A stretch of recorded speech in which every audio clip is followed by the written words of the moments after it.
back to the Meeple Marathon. Today we are going to be talking about how to play Expeditions. This is the sequel to Scythe, so a lot of the artwork may look very familiar, but this is a very different game from Scythe. It's actually in my opinion, an easier game to teach the basics of, and an easier game to run the Automa.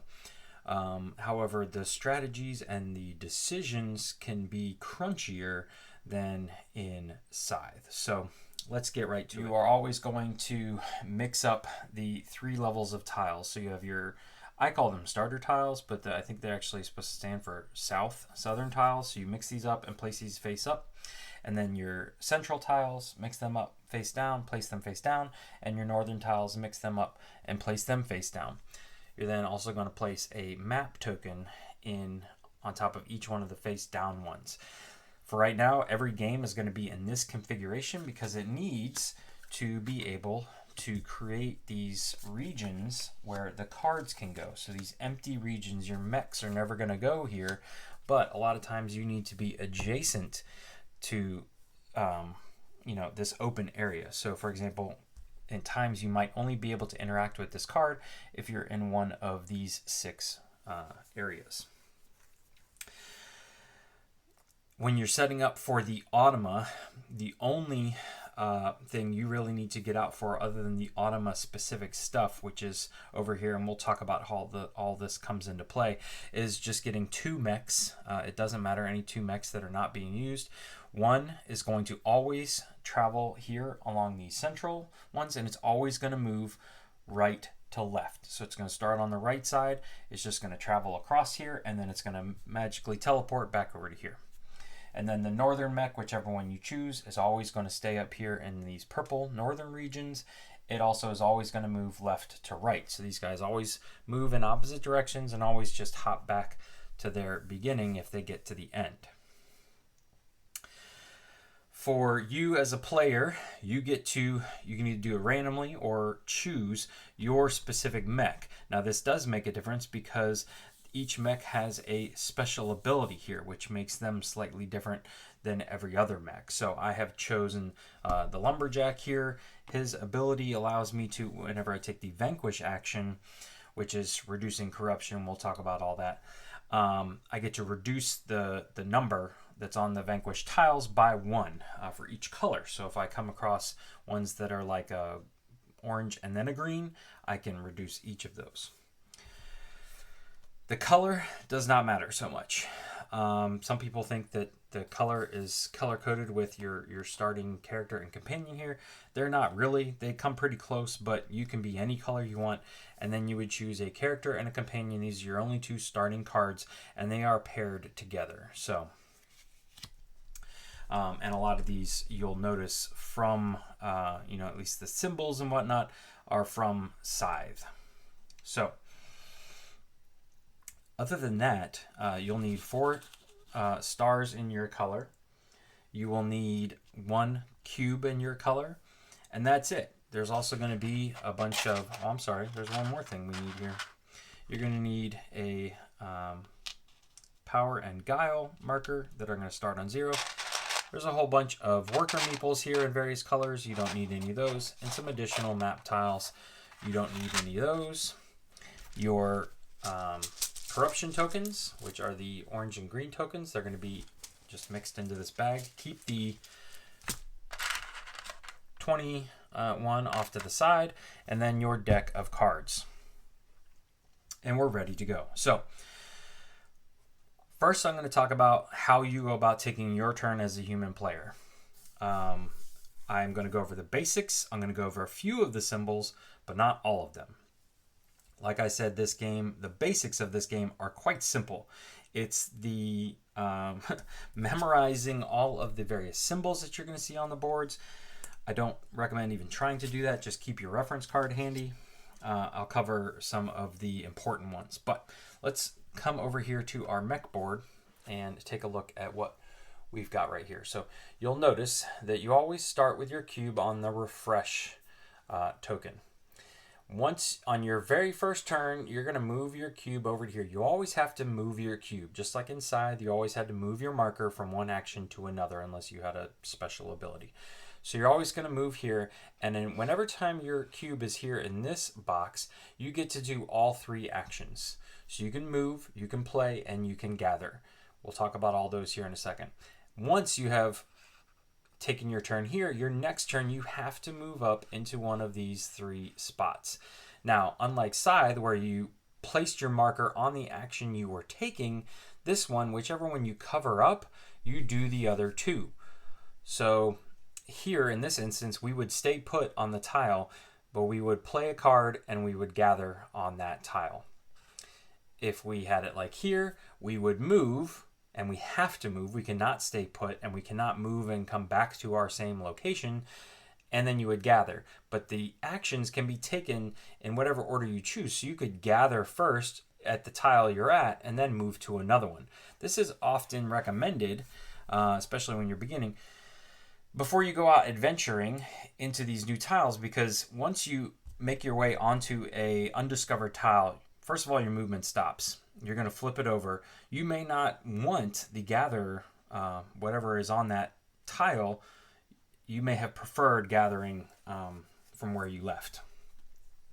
So once your cube is up here, it can bounce back and forth. It has to be moved every time, so you cannot just leave it in a spot. So very similar to Scythe, you have to choose a new spot for it to be in. And as you're playing, you're going to be playing your cards out over here to the right of your board. So when you pick your spot on your board, things are very tight here just to fit it all on camera, but you want to make sure you have room above, below, plenty of room to the right. I probably don't have enough room here to the right, and then some room to the left. So you don't want to tuck this board in the corner because cards have to be placed all around it. Once you come to the point where you want these cards back in your hand, also you're going to be placing workers on these cards. That doesn't match, but here we go, that's a little better. You'll place matching workers to activate this stuff on the bottom. When you want all this back, the cards in your hand and the workers back into your supply, you have to take the refresh action. That will consume your entire turn, but you get to clear all of the cards out of your active row, take them back into your hand, and get all your workers back into your supply. Then the very next turn you get is one of the mega turns. It's one turn where you get to do all 3 actions if you so choose. Then we're going to bounce back up here again on your next turn, and you'll move back and forth until you need to refresh again. All right, so let's talk about these 3 basic actions here, because again, this is the easy part. If you take the move action, you're simply moving your mech around 1, 2, 3 spaces. So again, you have to move. It has to move at least 1. It cannot move out and come back. And if you move at any point onto an undiscovered tile, you will gain the map token to your player board and you will flip that over. You cannot advance any further. You're exploring new areas. So I couldn't from here go 1, 2, 3 and end up all the way up here in the north. When you're first starting out, you actually you place your mech here, but your first step onto the mat has to be on one of these 3. Imagine this entire area down here is the kind of start space that everybody starts from. So you could do 1 here, 2, and then 3 even to make it up there, or you could just do right there and stop. But moving is 1 to 3, has to move, has to stop if it's an undiscovered tile, and if there's another mech in your way, you can pass over them, and as long as you don't end, you cannot share spaces with a mech. So you can pass over them, you can walk past them, you just cannot share spaces with another player's mech. There is no combat in this game. So there's no entering a space with another mech and a combat ensues. Pretty much this is similar, more akin to a worker placement or an action selection game. Wherever their mech is, they're just blocking that space from you. So think of it that way. Play. Play is a little more complicated, but it comes into these cards that are in your hand. So I'm going to get a couple more here just to have some examples. So everybody's going to have a starting character and a starting companion. These two cards are asymmetrical, but each one of the characters is going to allow you to take the solve action, and each one of the companions is going to allow you to take the vanquish action. Now you'll notice there's the word or there because the asymmetrical part can come before that. When you play a card, you're going to play it down to the right of your player board here to keep it separate from the ones kind of in your hand, which will be over here on the left. When you play it down, you immediately get whatever is here in the upper left corner. So in this case, you would gain 1 power. These bottom 2 ones are conditions. So if you have placed 1 star when you play this card, you would also gain a guile. And if you had placed 2 stars, you would gain 2 power and 1 guile. Also, when you play a card, you have the option to add a worker meeple to that card to activate the text that is in that box. Now you have to have the worker in your supply. You don't just get to grab it from the main supply. It has to be on your board. You would play the card, place the worker, so you would gain these benefits and you would gain whatever it is written here. So let's look at some of the other stuff here. I'm looking for one in particular. So items, you would automatically gain the guile if you place this item, but if you have a purple worker, not only do you get this here in this text box, you're also going to gain this ability, which allows you to discard a card. Now, discarding a card is interesting because this is essentially your discard pile. Your active row is also your discard area. So if you were to discard a card, it would come out of your hand and go over here. But unfortunately, you don't gain the benefits of, say, the power and guile. You don't get to place a worker meeple when you discard a card. So it's not always beneficial, but there might be some instances where you would say tucking a meteorite would give you money, which is endgame victory points here, would give you victory points based on how many cards you had in your active row. So discarding a card to your active row may be helpful. And that's pretty much it. There's some other stuff on a lot of these cards that we'll talk about here in a second, but just playing a card means you're looking at gaining these 2 resources, which are the main resources, and then the worker meeples. You would gain whatever is there, and then you have the opportunity to play a worker. And if you do play a worker down and it comes from your board, it simply stays there until you refresh. That's how you get the worker back and you get the card back. All right. So let me get back to where'd my 2 starter people go there. Keep those right here for a second. All right, the last one is gather. Gather means you get to activate the tile that you are on. So this is where the symbology comes in, and I'm not going to cover every single symbol that's in this game, but just some quick ones here. For example, where the slash is, you have to choose. So here you could gain a green worker or a red worker. You'd simply gain it from the supply and add it to your board. Here you get to activate an adjacent location. So in this instance, it would either be this card or this action or whatever might be here. This card with the plus sign that looks like a medical symbol actually allows you to retrieve a card from your active row. You get to get it back into your hand, and if there's a worker there, you would place it back here. The purple card means that you are drawing a card from the top of the deck here, whereas this one means you draw the card from the top of the deck and you draw 2 and you get to choose 1. This last one here allows you to gain any face-up card that you see. So yellow is face-up, purple is top of the deck. Now, this is very important. Whenever you gain a card, and this is a little backwards from most people's thought process, whenever you gain a card, it goes into your active row.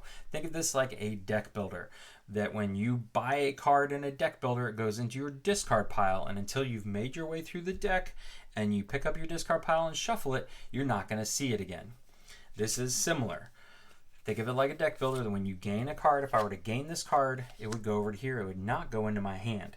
I don't gain any benefits from it. I can't place a worker on it. I have to wait until I have refreshed in order for it to come back into my hand, and then I can make use of it. So that's very important. Gain means into your active row area, aka your discard pile.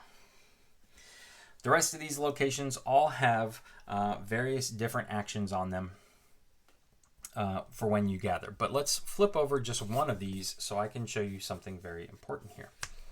This, when you would explore this, you would flip it over, and it gives you one option here on the left side of the slash, so you could gain 2 guile if you gathered at this site. But you'll notice there's a little dashed line box here with a 5+. You would dig into the bag, and you would begin placing tokens on here until you get to 5+. So in this case, I'm at 4, and then if I place this, I'm at 9. So I'm at more than 5, I would stop. This now represents the corruption that the meteorites are bringing to your land. And one of the tasks that has been put upon you is removing this through the vanquish action. So anytime you explore any tile that is face down, you're going to flip it over, and it's always going to have a spot for the corruption. When corruption tiles are sitting there, that action that it's underneath is not available to gather until you have cleared the corruption.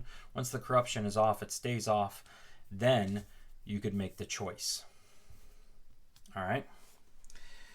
So let's then talk about some of these important actions that, like this one, which is the upgrade action. So I'm going to bring out my, this card is a little bit easier. Anytime you see this one here, that is the wrench, means you get to upgrade an item. So you would have to have an item in your hand. It has to be in your hand, or it could be over here in the active row. Let's find an item here. Here's an item. You can then take this and you tuck it under the right side of your board. And my little stickers are not working as well. You're going to cover up the portion with the little worker symbol.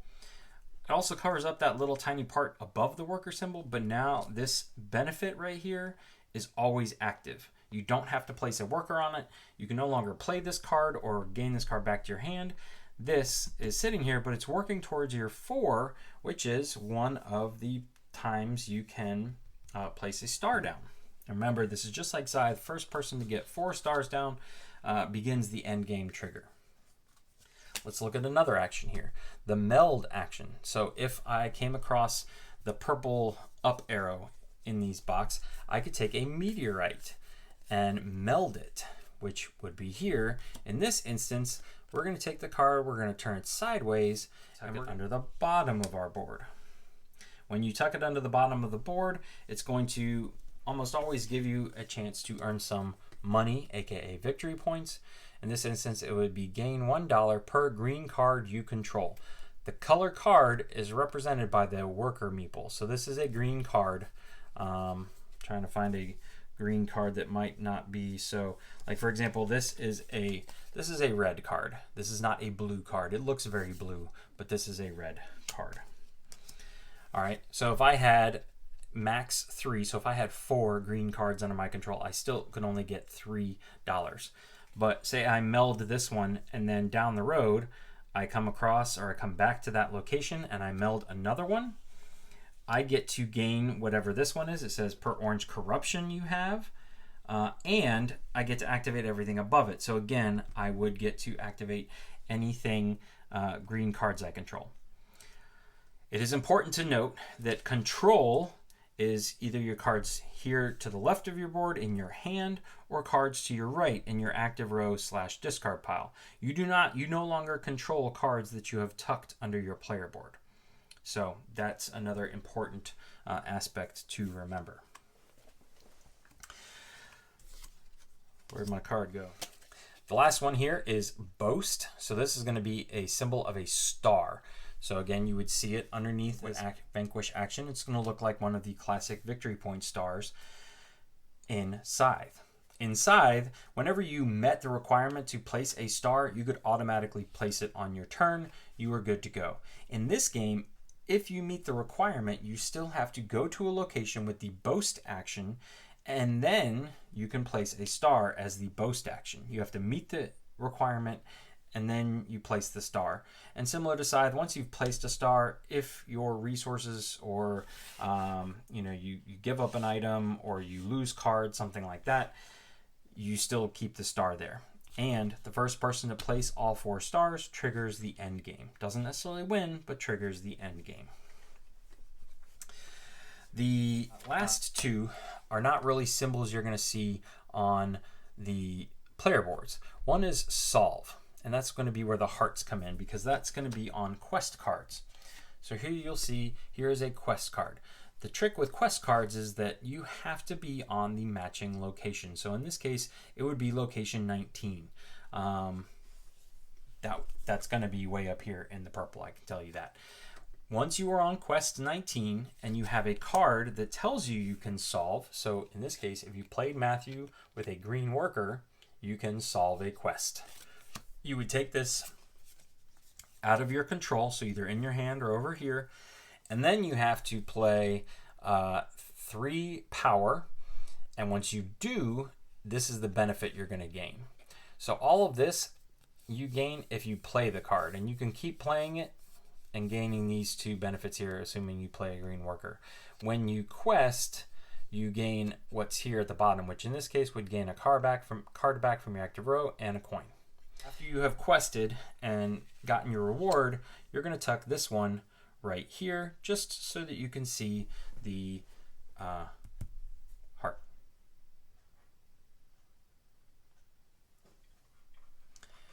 The questing again, getting to 4 meteorites melded, getting to 4 items upgraded, and questing 4 times are all places that you can then boast and place your star down. The last one, there is no symbol for it, is just the keyword vanquish. That's always going to be on your companion card. There might be other cards that say solve or vanquish, but they make sure you have those 2 keywords. Since they don't appear on the boards, they're going to be on your starting cards. Vanquish means that if you are at a location with said corruption, you can spend the appropriate resource. In this case, guile matches that color. If you spent 5 guile, if you had it to spend, you would remove this corruption and keep it on your player board. It's important that you keep these because things like meteorites gain 1 per orange corruption that you have. If you had an orange corruption on your player board, that would be $1. So there's going to be times where, where'd my bag go?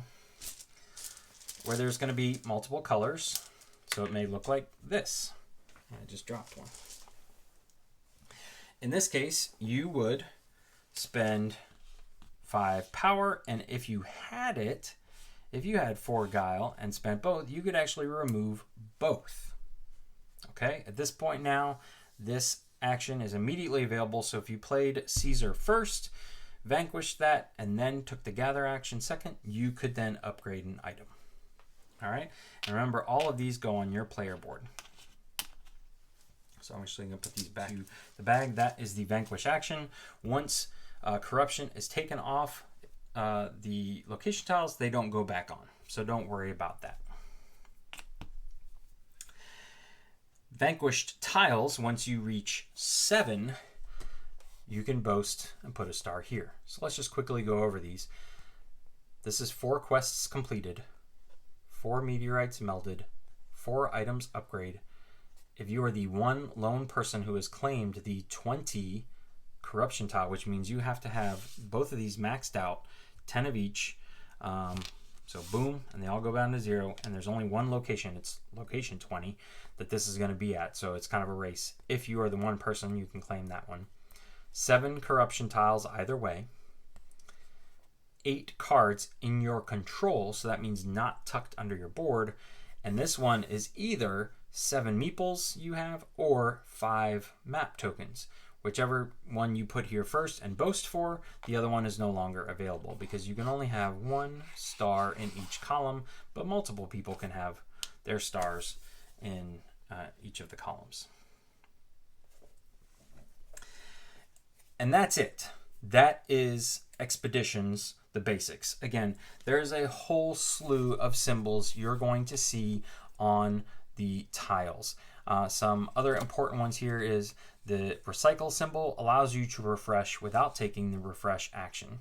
Or the sweep symbol allows you to pick up any of the face-up cards and remove them from the game. They would go over here into a specific discard pile, and you would refresh those cards, drawing whatever new ones. Now that's important to remember, because when I talk about the AI's sweep action, it's going to be different.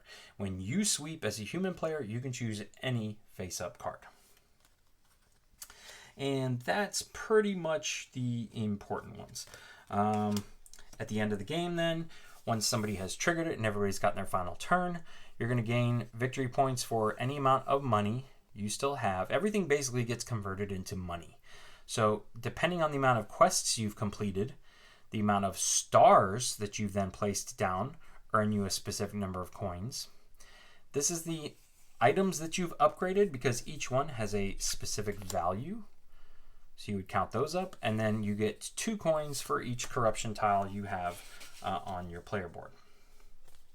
Whoever has the most amount of money at the end of the game wins. So it doesn't matter if somebody put 4 stars down, they could still lose. All right.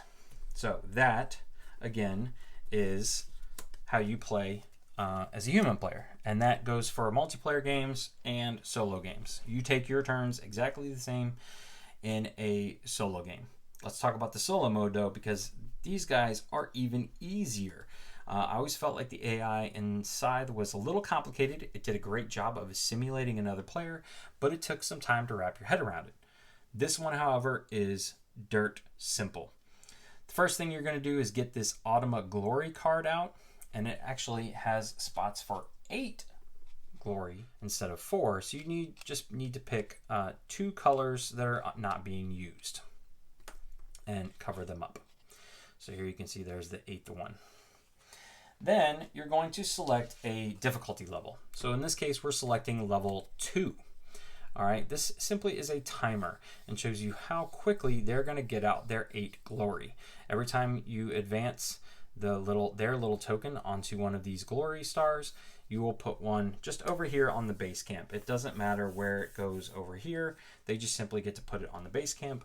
And also the difficulty level tells you how much each of their stuff that they save is worth. So you take that, you take it unused, put it on the start, and then you have your Automa action cards. So these are the purple backed cards. Those ones are green. You're going to take all of them, shuffle them up, and then you're always, anytime you shuffle these, you're always going to take the top 2 and set them off to the side. Those are not used until you need to reshuffle. So kind of, you never quite know which actions may or may not be taken by the Automa. On the Automa's turn, then, you're simply going to draw the next card and flip it over. First things first, this tells us whether or not we advance the cube. In this case, we do. Boop, we move it 1. Then you always go through the northern mech actions, followed by the central mech actions, and then you're done. The first thing you do is look to see if it meets the requirements. In this case, does it have 2 glory points placed out? In this case, no, we just started. It has 0. Okay, but if down the road it had placed these 2, it would take this action. Okay, instead, it's simply going to move 3 points in its direction. So it would simply go 1, 2, 3, and it would stop there. The AI, the bot, she is allowed to travel the terrain and not flip over a tile. So a lot of times early on in the game, she's just simply going to be moving along in her path and biding her time until this ticks off enough for her to start unlocking glory points.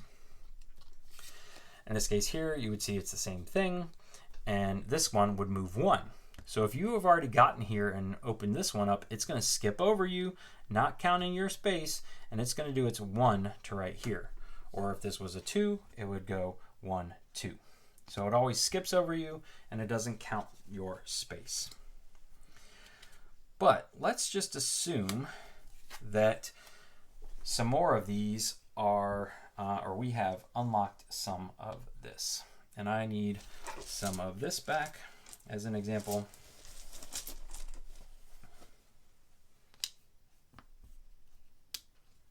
do it that way so I'm not breaking the rules. There we go. And we're going to move this guy back over here. Okay. So in this case, we would move the cube. Check. Then we would look, have they put out 2 glory? I put those on the wrong spot. Yes, they have. So the northern mech is going to take the explore action. They're going to look to see within the next 0 to 3 spaces, is there a map token it can pick up ensuing a flipping of the tile? In this case, yes, it's actually sitting on one, so it would not go anywhere. The mech gets to break those rules in that it doesn't have to move if it doesn't have to. So it can stay on the same spot. In this case, at 0, it would flip this over, it would gain this map token, and you would place corruption on the tile, but that's it. It's going to gain victory points for this map token at the end of the game. So that would go there. It would flip this over, and there is the 20. So I didn't plan that, but this would go right there, the special one. And then it just sits there, and that's it. Now, if we drew this just now, it would say, well, I can't flip that one over because it's already flipped, but there is one here. But let's say these 2 were both flipped over. It would travel all the way to here to flip this one over. But last but not least, if within 3 it can't take this action, it simply then just goes back to moving 1, 2. And that's going to happen near the end of the game, is that all of these tiles will have been explored. So anytime this action comes up, it just moves. It's just blocking your path. This one, however, now we're going to have to make this example work. He's now got 3 glory out. So he wants to travel within 1 to 3 spaces to vanquish. So there's nothing here, but there is something here.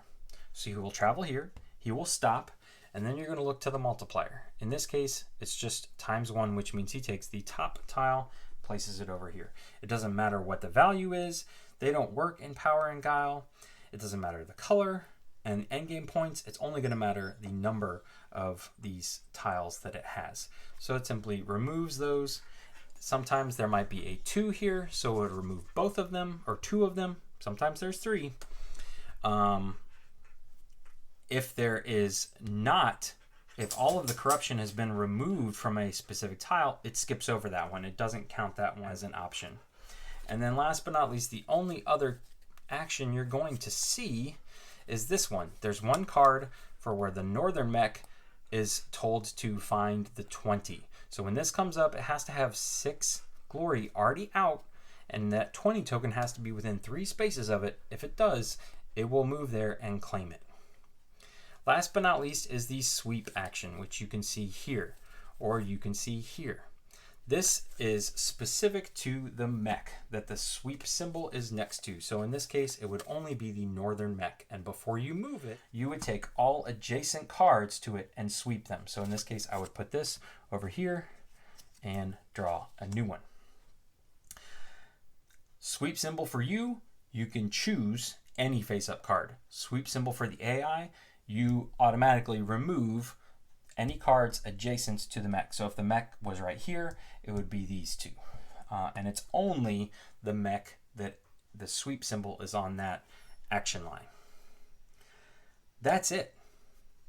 If you ever run out of these cards, you've drawn them all and you need to reshuffle this deck, you're going to take the 2 you set off to the side, add them in, shuffle everything back up again, and before you flip over any cards, you're going to take the top 2 and set them off to the side and go again.